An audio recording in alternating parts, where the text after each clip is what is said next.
Welcome back everyone. Quickly, let's continue our discussion on HTML encoding character sets. And right now we'll be discussing about the UTF-8 character sets. If you haven't been watching our tutorial, or if you have been watching my tutorial, I will advise you to check this channel and look for a playlist which is HTML encoding character sets. You will find everything I'll be discussing about the HTML encoding character sets, everything I've been discussing about character sets encoding so far, and you'll get to understand, because this topic is so advanced, because you are still going to need it in the future. Even in the future, when you are doing something advanced in science, typically you are going to need it. So please, I want you to check the playlist one by one, read it, and make sure that you understand everything. Anything you don't understand, write it in the comment section. I'm going to be answering you guys gently. So let's just focus on UTF-8 now and discuss about it. The UTF-8 character sets is identical to ASCII character sets for the values from 0 to 127. The UTF-8 character sets does not use the values from 128 to 159.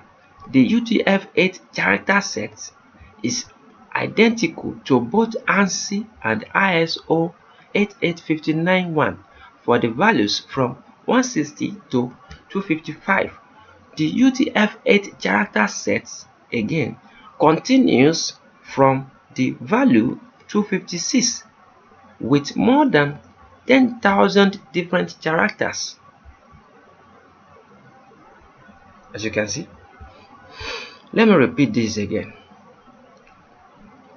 The UTF-8 character set is identical to ASCII for the values from 0 to 127.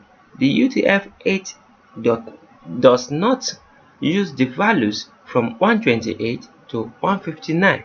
The UTF-8 is identical to both ANSI and ISO 88591 for the values from 160 to 255. And the list is that the UTF-8 continues from the values 256 with more than 10,000 different characters.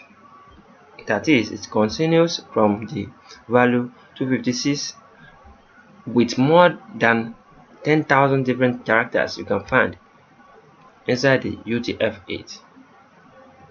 So if you can check the playlist and read the other character set encoding also, you are going to understand how all these things works very well.